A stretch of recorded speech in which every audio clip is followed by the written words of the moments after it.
My brother went abroad, and the 3 women who secretly had a crush on him came to me, asking me to be his substitute. The female CEO bought me a house and a car. The rich heiress lay in my arms singing love songs and playing games, and the cold beauty patiently guided me in writing papers and doing research. I knew that their kindness was only because of my brother. I never thought too much about it, just diligently played the role of a substitute, until my brother returned home. Who knew that after I collected the compensation, I vanished without a trace, yet they regretted it. Chapter 1. I was my brother's substitute. After he went abroad, the first one to come find me was the female CEO, Willow. She exuded a sharp chill as if she had lowered herself, throwing a contract onto the table and saying, "Sign it. I don't want to force you to drop out of school." I agreed. The second was the rich heiress, Maria. She drove a fiery red Lamborghini and stopped at the place where I worked part-time, dragging me out of the store, pinching my chin. She stared at me for a long time before saying, "You really look like your brother." I said,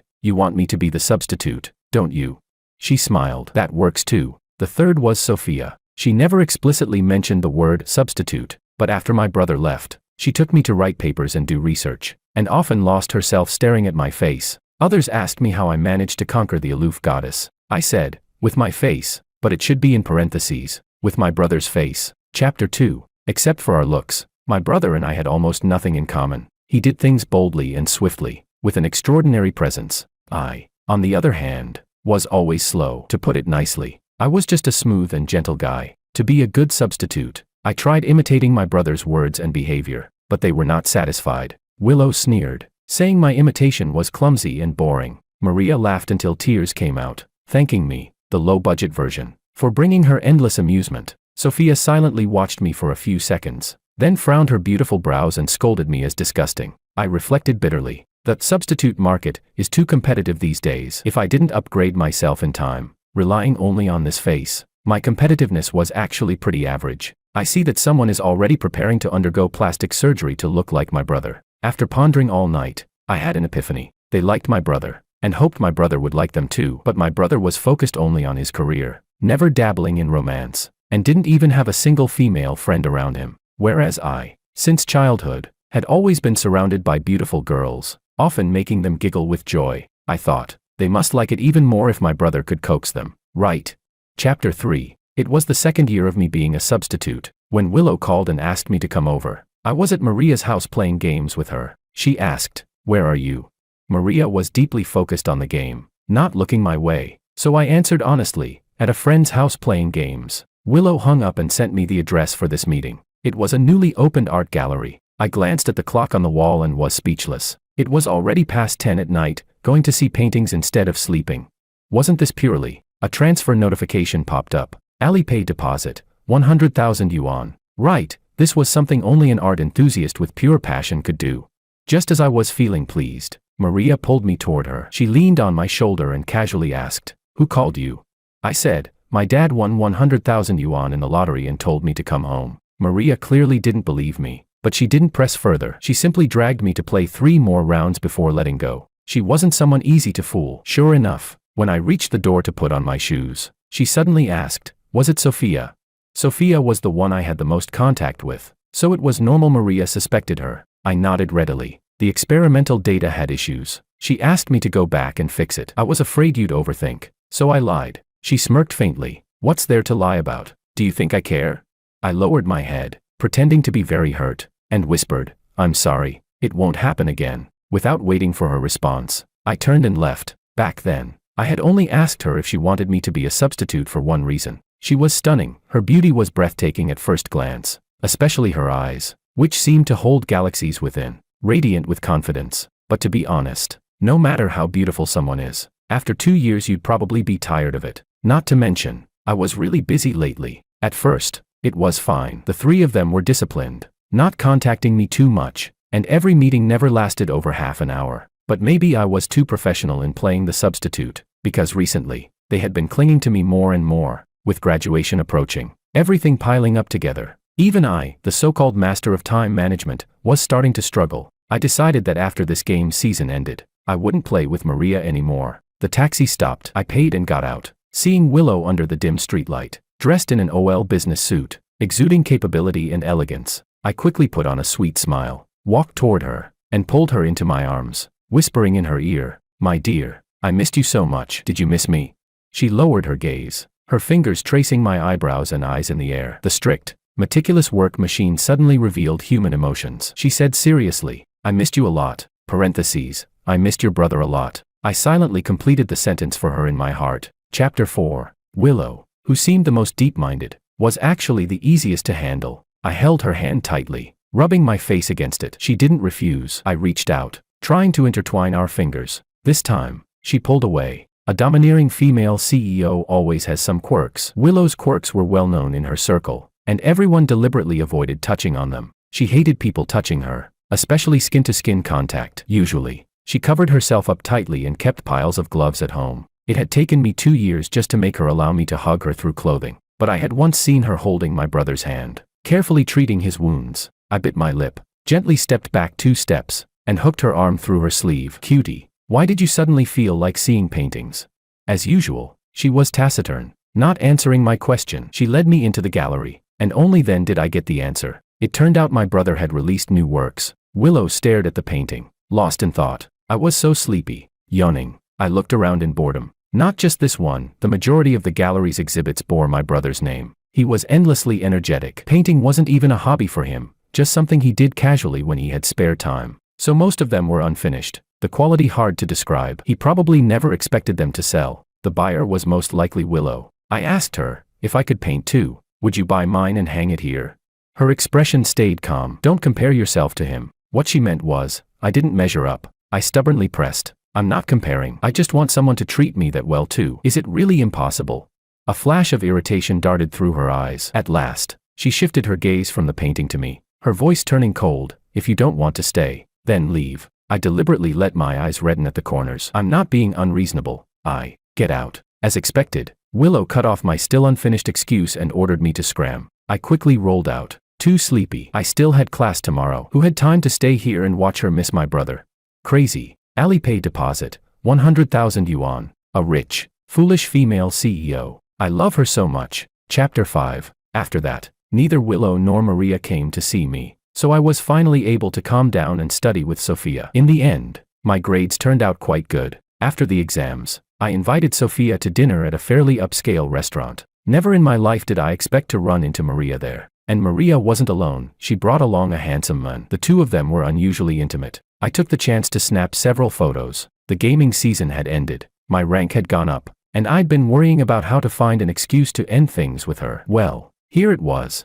When I got back, I showed her the photos I'd taken. She wasn't moved in the slightest, lounging lazily on the sofa, a contemptuous smile playing at her lips. You can go to Sophia, but I can't go to someone else. So, she had seen it. Then why didn't she react? Suddenly I realized, she didn't like me. If she didn't care, of course she wouldn't react. It couldn't be that she was playing a game of pride. If I didn't take the initiative, she wouldn't either. I was still pondering when she stood up and came to me, looking down at me from head to toe. In a surprisingly good mood, she asked, so in what capacity are you asking me this question? As my boyfriend. You like me, want to be with me? I thought, absolutely not. A woman like her, fine to play with, but in a real relationship she'd only bring torment. During this whole arrangement, Maria had never been ambiguous with just me. One moment she'd sing me a heartfelt love song, the next she'd have her arm around another man's waist, whispering, do you know how much I love you? Even her so-called love for my brother was half-hearted. She claimed he was her true love, but she never stopped hiring male models. In front of him, she acted proper, but in private, she was wilder than me. Yet I couldn't deny, she did have the charm to make people fall for her. Maria, heiress of the Lin family, generous with money, sweet-tongued, a natural flirt. All her ex-boyfriends spoke highly of her. Except me. She always deliberately said hurtful things just to see my reaction. No matter what I did, she laughed, making me feel less like a substitute and more like a stand-up comedian performing crosstalk. I thought she was just using me for entertainment, but the tone of her question and the faint suggestion in her eyes unsettled me. Could it be, this lady actually wanted me to be her boyfriend? My silent resistance made her expression change slightly. Her smile faded, her voice turning cold. Get down. She stared at me, her expression growing darker, until finally she burst out laughing. Just asking casually, and you really started to consider it? A substitute like you, don't think too much. I let out a sigh of relief, then I went along with it, reddening my eyes as I said, when you keep treating me this way, do you think I don't have a heart? Do you think I can't feel hurt? Without waiting for her reply, I hurriedly delivered the rest of the lines I'd prepared. Maria, I regret it. I shouldn't have gotten involved with you, and I don't want to be anyone's substitute anymore. Let's not see each other again. After saying that, I bolted from her house like an Olympic sprinter, afraid that if I delayed even a second, I'd start laughing out loud. The heiress had her quirks, and so did I. I liked treating myself like the tragic male lead of a melodrama, liking but not getting, savoring the thrill of finally declaring it over. God, that felt good. Chapter 6. The thrill only lasted for a moment. Dealing with the aftermath was much more troublesome. It had always been Maria who initiated the breakups. If I beat her to it, of course she wouldn't accept it willingly. When she came to block me at my home, Sophia happened to be there tutoring me. She was competitive, and dragged me into her competitiveness as well. Originally, I only allowed her to get close because I wanted this free, top-level tutor to explain problems to me. But she was too serious, which made me feel embarrassed to slack off. Of course, it wasn't because she had some charitable heart. She admired strength and was arrogant. I'd heard she had even scolded her advisor to tears before, and she had zero patience talking to weak people. That weak included me and all other ordinary folks with average intelligence.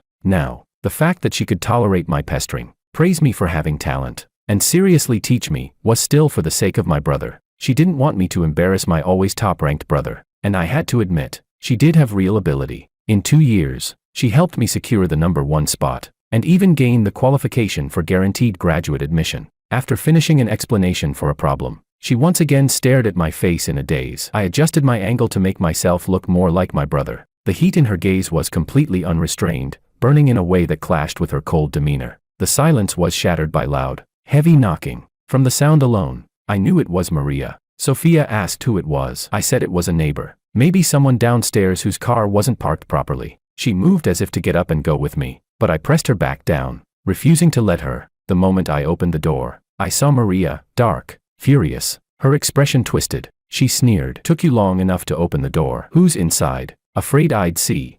She shoved past me into the apartment like a wolf patrolling its territory. Just then, Sophia heard the commotion and walked out of the bedroom. The two of them locked eyes. Maria laughed in disbelief, her anger only rising. My scalp went numb, and I silently stepped back. Sophia pulled me behind her protectively. "Maria, this is your idea of manners, breaking into someone else's home."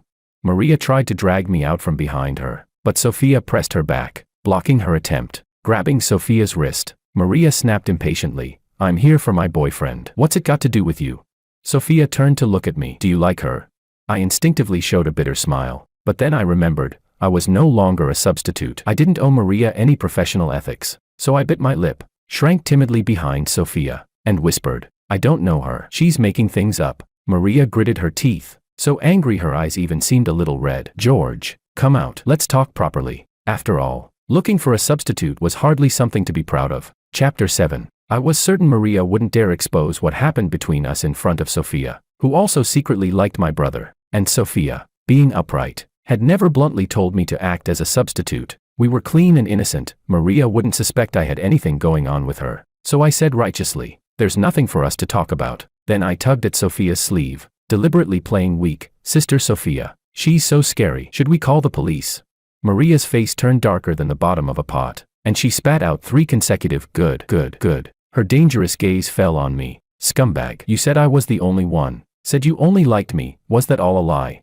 Her expression looked like she wanted to kill Sophia first, then me. I said blankly, "Why are you angry? Don't you remember how you reacted when I said that?" Back then, she had laughed so hard she nearly fell over, saying my lines were too outdated. Then she warned me never to say such things while wearing my brother's face. It didn't fit. Maria clearly remembered too. For a moment, her expression faltered unnaturally. I puffed myself up for a second before shrinking back behind Sophia. Sophia seemed quite satisfied with my performance. She squeezed my hand, as if to reassure me. Then she looked Maria straight in the eye. "Please leave." Just then, my phone rang, and both of them glanced over. Willow's name was saved simply as her name. In a panic, I tried to hang up but accidentally pressed answer. "I'm downstairs at your place. Come out." She hung up. The words were quiet, but they roared in my ears. I was caught between 2 women. It felt like I was doomed, but not without hope. Willow's voice had sounded strange today, thick with congestion, weary and husky. They probably hadn't recognized it. Heaven help me. I glanced at my phone, feigned panic, and hurried to grab my bag. The sudden change of events stunned both of them. When I tried to leave, Maria blocked me. "What are you doing? Why so urgent?" I skillfully made myself look frantic and shoved her. Move. My dad's in trouble, he needs me right away. Maria softened instantly. Don't cry. I'll go with you. No, just move. Maria still insisted on coming with me. I turned my head toward Sophia with a pleading look. Sophia's cold eyes lingered on me for a few seconds before she stepped forward and held Maria back. I didn't know whether she noticed Willow's name on my screen, but since she chose to help me, that meant it was something to deal with later. Right now, Willow was what mattered. My ancestor without a drop of shared blood. I rushed into the car, still breathless, and blurted out, Willow, you finally came to see me. I'm sorry, that day sign it. I froze. Willow's eyes were closed, her long, thick lashes casting shadows over the faint bluish tint beneath her eyes. She looked fragile and exhausted. I glanced at the contract by her side. If I signed it, 2 downtown apartments and 3 luxury cars under her name would all be mine. On top of that, there was a check, blank, meaning, fill in whatever I wanted. I heard my own voice tremble. Willow, what is this?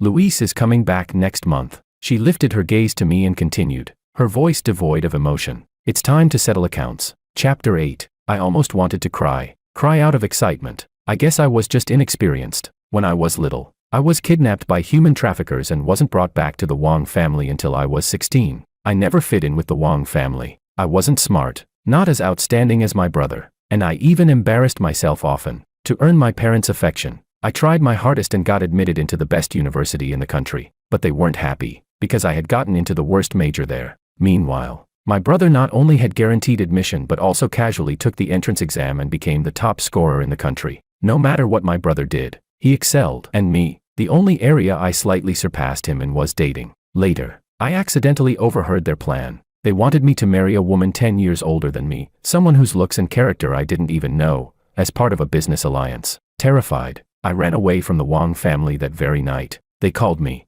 asking me to come home. After I rejected them a few times, they stopped insisting. My brother was actually kind. When he found out, he fought with them bitterly, then came to see me at my rented apartment. He handed me a bank card. There was money inside, but I never used it. Everything has a price. Something given, something owed. I didn't dare touch it, but I wanted money. I wanted a home. I wanted to buy a modest house, a place not too big or too small, where I could curl up after work and sleep in peace, without worrying about being thrown out. I thought it would take me a long time to achieve that dream. I never imagined. Tears welled up as I looked at Willow, my voice trembling as I asked slowly, really, it's all over?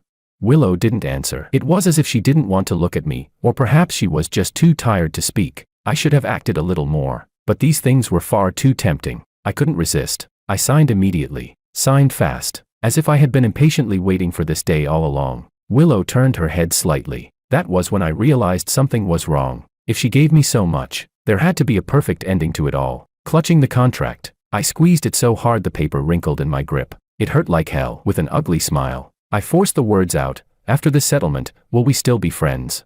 Willow said, not friends. So, strangers. Then, as expected of a domineering CEO, cutting ties so decisively, I gave a bitter laugh and nodded. All right, I understand. I wish you happiness. Maybe because she was sick, she was even quieter than usual, offering no response. Or maybe she just couldn't be bothered. Now, I wasn't a substitute anymore, just an irrelevant stranger, and she wouldn't say much to a stranger. I opened the car door, walked a couple of steps, then suddenly wanted to look back at her. That day, she had clenched a cigarette between her teeth to threaten me into being my brother's substitute. Today, at the end, it was still the same. After I left, she lit a cigarette and smoked harshly, as if she hadn't expected me to return. She choked on the smoke, covering her mouth as she coughed. I leaned back in through the car window, took the cigarette from her fingers. I stubbed it halfway, pocketing the remaining half. Smoke less. It stinks. My brother doesn't like it. And what about you? She asked out of nowhere. I chuckled lightly. Doesn't matter, does it,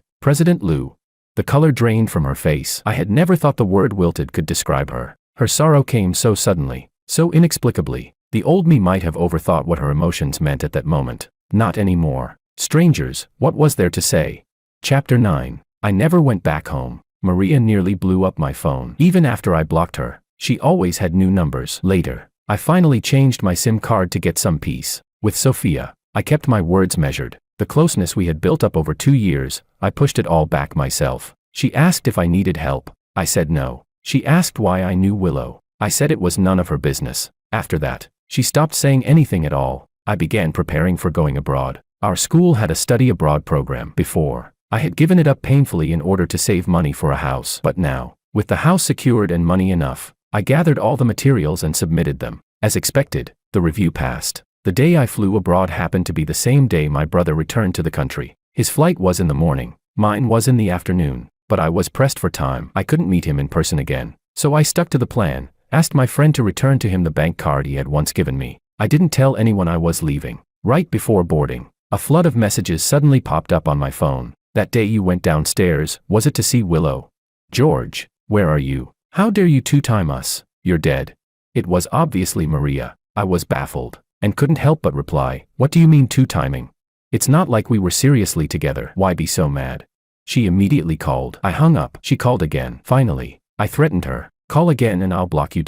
What's your relationship with Sophia and Willow? None. Then why did Willow say you're hers?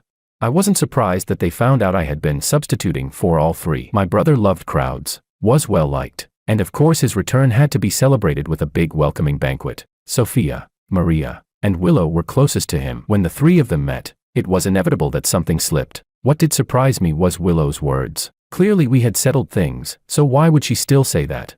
Go ask Willow. Where are you? I'll come find you. I blocked her. Even Sophia's long quiet chat box lit up with messages. I'm very disappointed. Why didn't you tell me about you and Willow, and Maria? Sophia had helped me a lot, so I replied patiently, because you're just like them. You only liked seeing me wear this face, doing the things my brother would never do, and enjoyed feeling adored and close to him. Since you knew, why did you still approach me? Because there weren't many people who treated me well. You were one of them. I typed that out, but it sounded so melodramatic even I laughed at myself, so I deleted it and retyped. We both just got what we wanted. She never replied again. From Willow, there was no message, but an older student I knew, who worked under her, called me. George, where are you now? The company is hiring. The benefits are good. Do you want to try? Willow's company was notoriously hard to get into. Even with internal referrals, I'd never have a chance. Obviously, this was fake. I politely declined, but the senior wouldn't give up, still trying to persuade me, until I had to cut him off. Senior, the plane is about to take off. I'll talk to you after I land. He paused, confused. Where are you going? Found a job already, out of province. I said, something like that. From the perspective of a world united, crossing countries was also, in a sense, crossing provinces. Chapter 10. I spent a year abroad. The wild, extravagant life I had imagined never appeared. Instead, I studied so hard every day my vision went dark. I dated 2 people, but the day after I confessed my feelings, both of them immediately said they wanted to break up, giving me the strangest looks. Later, I found out why. Apparently, there was a rumor saying I was the heir of some mysterious East Asian family, and anyone who dated me would be fed to the sharks the very next day. Utterly absurd. And yet, everyone believed it wholeheartedly. I had never felt so defeated in my life. With no other choice, I turned my grief and frustration into motivation, devoted myself fully to studying, and managed to win a few awards with real weight behind them. One project required me to return home, and after thinking it over, I joined. It was normal that they couldn't accept me being a substitute for 3 people at once back then. But now, more than a year had passed. My brother had been in the country the whole time. No matter how angry they had been, they probably didn't have the energy left to retaliate against me. After all, they were busy chasing my brother. Continuing to tangle with me, a mere substitute, would be beneath them. The day I returned, I headed straight to a bar, planning to find a gorgeous woman to have a drink with. Just as the drink was placed before me, I heard a chillingly familiar voice whisper near my ear. George, long time no see. She propped one hand on the bar, leaning close from behind me in a half embrace, an overly intimate pose. Maria. She was dressed provocatively, in a deep V-knit dress. A slight bend of her waist revealed her full cleavage. On her pale wrist was an unfamiliar tattoo, giving her an added air of menace. I calmly signaled the bartender to make her a drink too. Raising my glass to her, I took a sip. You here to have fun too? I asked. She grabbed me by the neck, gritting her teeth. Fun? My ass. Come home with me, I still have scores to settle with you. I brushed her hand off, speaking impatiently. Since we're meeting in a bar, why pretend there's any deep feeling left? Settle scores? What's there to settle? Between you and me, everything was clean. I said all that needed to be said. It was you who refused to accept it. Before she could reply, I set down my glass and smiled. And even if we take 100 steps back, you don't actually think I'm pathetic enough to fall for someone like you, do you? It was just playing around. Don't take it so seriously. Maria's fists clenched, her knuckles white, eyes rimmed with red. Still, She forced herself to speak. Don't say that.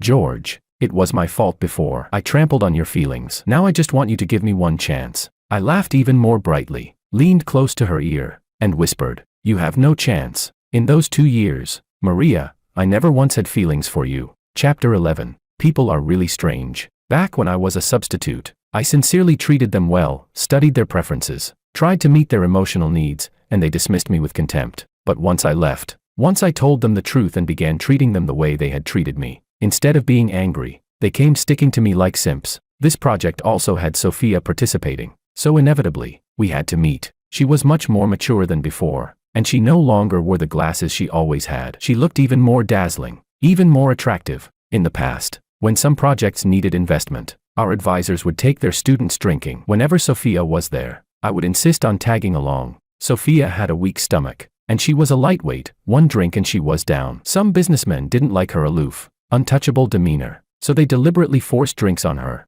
I blocked the drinks for her, took the initiative to toast others, drank until I could fall asleep sitting on a chair. Eventually, Sophia's advisor went around her and came to me, because at the banquet table, what they needed was exactly someone like me, good-looking, able to drink. After I left, I never contacted them again. Sophia must have trained herself. Her polite words flowed smoothly, and she downed 3 drinks in a row without batting an eye. Good for her. Everyone can live without everyone else. After several rounds, the deals were sealed, and the bosses stumbled drunkenly to their next appointments. Sophia and I were left behind, and just as I was getting up to leave, she suddenly grabbed me. Instinctively, I shook her off. Her lips pressed tight, her face pale, one hand clutching her stomach. She lifted her eyes to me, those beautiful almond-shaped eyes misted with tears. The flawless ice goddess looked so fragile it was startling. Her voice was weak. George, help me. I turned to call her advisor, but before I could finish a word, she tugged me again and collapsed into my arms. She wrapped her arms tightly around my waist, burying her head in my chest, and muttered muffled words. George, my stomach hurts. For a woman, her grip was like iron. I tried pushing her away twice but couldn't. Clicking my tongue, I said, take medicine. Professor Sophia, please respect yourself. Sophia gave a faint laugh. Can I take that as concern? I snapped. Sophia, after 1 year, when did your skin get so thick? Let go. Since I couldn't break free, I let her lean, but lowered my head deliberately, stopping with my lips near her ear. She froze, didn't dodge. I spoke calmly. When my brother doesn't let you hug him, you just stand back and watch. When I don't let you hug me, you act deaf, pretend you didn't hear. No wonder you're Professor Sophia. You really know how to handle people. I've learned a lot. Her hands around my waist tightened for a second, then loosened. Her face pale. She said weakly, that's not what I meant. Sophia, I only see you as a friend. She bit her lip, seeming a little angry. A friend? Would you hold a friend tightly against your chest? Come on, beauty. Get it straight, you're the one who threw yourself at me. What about before? I scoffed. You still want to bring that up? I pushed her away, then added, you never said I was a substitute, but whether you thought of me as one, you know that in your heart. I'm vain. With Willow, it was for money. With Maria, it was because she was gorgeous, spoiled me, and was good at games. And you? Sweat beaded at her temple. She looked at me, then flinched away as if burned, embarrassed, even disheveled. She cut me off. George, stop. You were the last one to approach me. At the time, I made a bet with a friend. If I could conquer you, he'd buy me dinner for a month. Sophia took a deep breath, her hand pressing her stomach even harder. She shut her eyes, her red lips pressed tightly together, her face pale as paper. With a breath like silk, she whispered, I understand. Then her waist bent further, her body trembling, those cold, clear eyes fixed on me, filled with a hint of pleading, as if begging me to stay. Afraid she might collapse from the pain, I called someone from outside to stay with her, then turned and left. There had never been any bet. I made it up, just to make her give up. Being with her wasn't about her status as a campus legend, or the face I'd gain from being by her side. My mindset back then had been twisted. If being a substitute once was fine, then twice was too. Why not a few more? After all, it cost me nothing. If I wanted affection and love, I had to calculate, to scheme, to invest effort. But sometimes, I also wanted to be liked for no reason at all. I was stubborn then, childish, and the result was predictable. Sometimes, I even regretted it. If only I had accepted Willow alone. She had drawn a clear line between me and my brother. After the settlement, she truly hadn't bothered me again. She had even given me a chance to change my life. The money she gave me was more than enough to cover my emotional damages. From the outcome, she was a good person, until I walked out of the restaurant and saw a familiar car. The window slid down, revealing her cold, elegant CEO face. Her assistant opened the door with a broad smile. Mr. Wang, President Liu has been waiting for you for quite some time. Chapter 12. When I saw the contract by Willow's side, I couldn't help but laugh. This domineering CEO really was obsessed with contracts, no matter what. Everything had to be signed. I teased. Sign it, and what happens if I don't? Willow was thinner than before, her vitality even more drained. She looked like a beautiful stone statue, completely devoid of emotion. I don't have anything I can use to threaten you. She rubbed her temples, frowning. You've grown up. You're no longer a child. You have your own career now. That day, I shouldn't have let you go. I sat upright. So, President Liu, are you saying you regret it? She sounded weary. Honestly, I couldn't understand what Willow meant anymore. None of the three of them were fools. Back when I was a substitute, maybe they were fooled into thinking I really loved them. But once the three of them met, the truth naturally came out. Maria sought me out of unwillingness. Sophia probably missed the version of me who treated her well. But Willow, why? Even just the crumbs of wealth that slipped through her fingers were enough to change the fate of someone ordinary like me. Enough to make me worry-free for life. Now that the substitute market was so competitive, without true feelings or the willingness to debase myself as a simp, I had no competitiveness left. I looked at her in confusion. So what does President Liu mean? My brother is already back in the country. Are you still looking for a substitute? Not a substitute, a lover. Not a lover. Secretary, assistant. No, I never considered bed partner. She didn't have that kind of capability. Holding hands was enough to make her nauseated. I fell silent. Why stop guessing? I said. Because I can't guess. She chuckled. Can't guess, or don't dare to guess.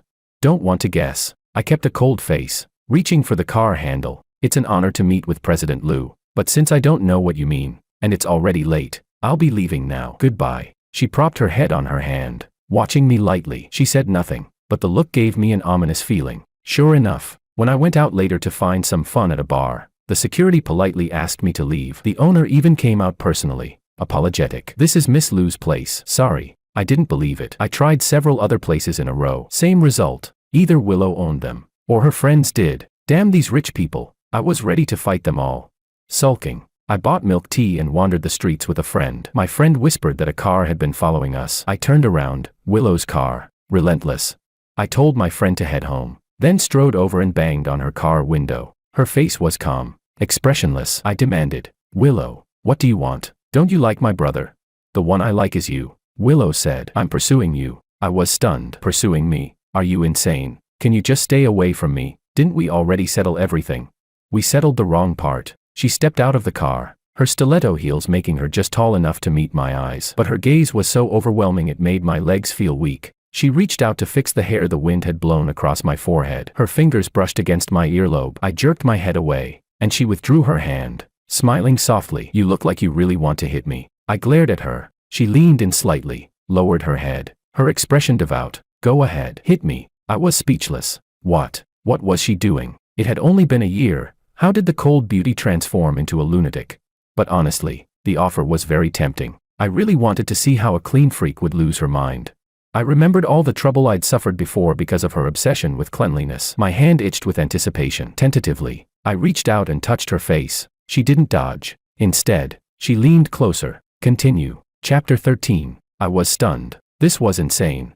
I grabbed her hand, pinched her face, the absolute forbidden zone that used to set her off in fury if I so much as brushed against it. Now I could touch however I pleased. She looked at me calmly. I like you when you touch me. I'm happy. Before, I was too cowardly and weak to admit my feelings. And I hurt you. I'm sorry. She carefully guided my hand against her face. Today was just to get your attention. From now on, I won't restrict your freedom. I don't expect your forgiveness. I only hope you'll let me, like this, watch you from afar. My scalp tingled. I was about to say something when suddenly, a passerby I had ignored, the one fiddling with a phone under a helmet, pulled it off, revealing Maria's face. No wonder, President Liu, you almost made me cry with those words. For a second, I nearly believed you weren't the one who threatened George's girlfriend abroad into breaking up with him. Willow's face didn't change. It wasn't me. Want me to show George the evidence?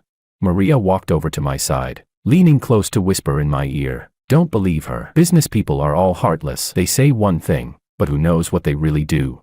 Willow's eyes narrowed dangerously. Just the other day, I had tea with your father. He was worried about your idle lifestyle and asked me to keep an eye on you. From the looks of it, Miss Maria, you've made no progress. Instead, you're busy tarnishing my reputation. Seems I'll have to speak with your father again. Maria sneered. Oh, old lady Liu, So you do know you're the same generation as my dad. Where'd you get the courage to confess to George? Then she brainwashed me directly. George, a woman like her, already in her 30s, drowning in work and social obligations, her prime won't last. Soon she'll just be a withered flower. Not like me. I've got money, free time. I work out regularly. My body's perfectly healthy. Don't believe me? Feel for yourself. I hurriedly said, no, thanks. Willow leaned casually against the car, cigarette between her fingers but unlit. Miss Maria, youth is fleeting. Have you thought about the long term? Your father arranged quite a good match for you. Your mother is very pleased, and hopes you'll settle quickly. They won't accept a son-in-law beneath their family's status. And you laze around all day, without the strength to stand against them. If they decide to trouble George, what do you have to protect him with?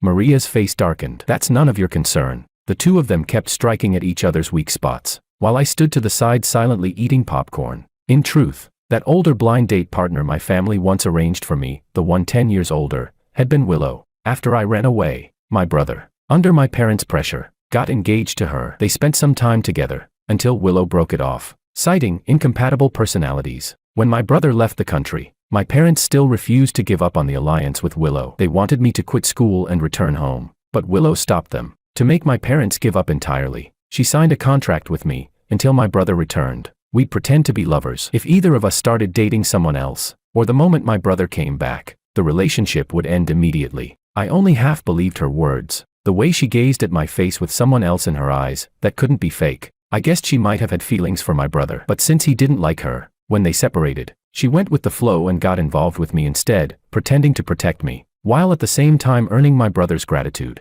Maria's situation wasn't so complicated. She never tried to justify her past sea queen antics. Instead, she emphasized that during the year I was abroad, she had stayed chaste, pushing the image of a reformed wild girl. But what did any of that have to do with me?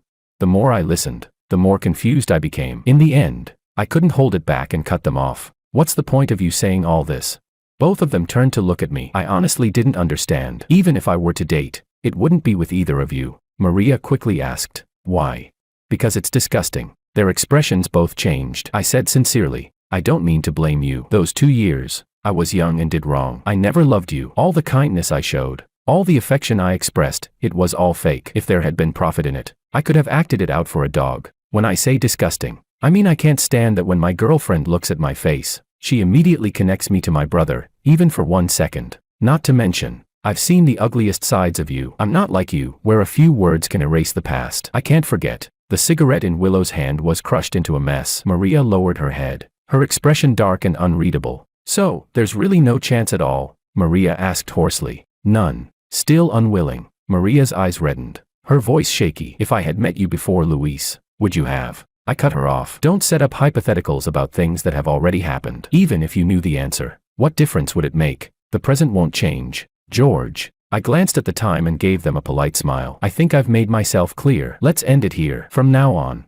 we're just ordinary friends. And if we can't even be friends, that's fine too. Strangers aren't so bad either. In any case, don't bother me again. What I hate most is a woman clinging on after I've given a clear rejection. The car I'd ordered finally arrived. I refused their offer to drive me home and left alone. Looking out at the glittering city lights through the window, I thought, I've spoken so firmly this time. Surely, I'll never see them again. I held my breath until the project ended. I never saw them again. Whenever Sophia was present, she kept all her emotions restrained, purely professional. I breathed a sigh of relief. The 3-year farce was finally over. And that was that. It was good. An ordinary, quiet life, that was the real thing. Chapter 14. After the project ended, I went abroad again to continue my studies, because my landlord had matters to deal with. I had no choice but to change apartments. It was a large flat, 2 units per floor. A month after I moved in, new tenants began arriving one after another. Living abroad, you have to be cautious. I had no intention of socializing with my new neighbors, until one day, in the elevator, I saw Willow,